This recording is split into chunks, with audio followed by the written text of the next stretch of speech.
নদিয়া জেলার মুরুটিয়া থানার অধীন গোয়াবাড়ি গ্রামে শ্মশানে যাওয়ার রাস্তা না থাকায় গ্রামবাসীদের দীর্ঘকাল ধরে চরম ভোগান্তি পোহাতে হচ্ছিল।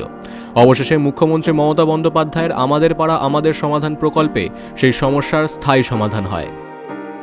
হ্যাঁ, এটা খুব ভালো একটা প্রকল্প। দিদিকে অসংখ্য ধন্যবাদ, বাংলার মুখ্যমন্ত্রীকে।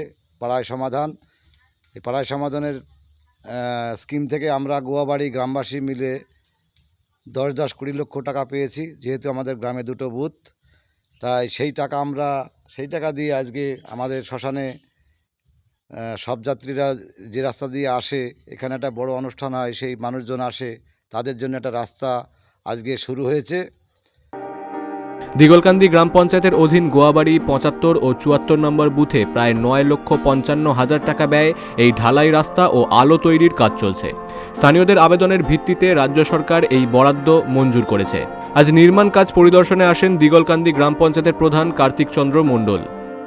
রাস্তা হলো আমরা পঞ্চায়েত থেকে এবং রাজ্য সরকার তরফ থেকে আরও যা দরকার হবে, একটা শ্মশানের ঘর আমরা নির্মাণ করে দেব, এটা আলোচনা হলো। একটা বিশ্রামাগার আলোচনা করে দেব, এটা আমরা সিদ্ধান্ত নিয়েছি। এই জন্য গ্রামবাসীকে ধন্যবাদ জানাচ্ছি। আমরা সবসময় মানুষের পাশে আছি এবং থাকব। দীর্ঘদিনের দাবি পূরণ হওয়ায় খুশি স্থানীয়রা জানান, সরকার পিডব্লিউডি রাস্তার থেকে ভৈরব নদের ধারে শ্মশান পর্যন্ত পাকা রাস্তা হওয়ায় এবার বর্ষাকালেও নির্বিঘ্নে মৃতদেহ সৎকারের জন্য নিয়ে যাওয়া যাবে। এই উদ্যোগে এলাকার মানুষ খুবই উপকৃত এবং খুশি। Bureau report, বঙ্গদর্পণ। এইচএস কিংবা গ্র্যাজুয়েশনের পর প্যারামেডিক্যাল বা হসপিটাল ম্যানেজমেন্ট নিয়ে পড়তে চাও, কিন্তু সঠিক কোনো ইনস্টিটিউটের খোঁজ পাচ্ছ না? তবে তোমাদের জন্য পাঁশকুড়াতে এখন রয়েছে প্যারামেডিক্যাল কলেজ, এনি স্ট্রিম 10+2।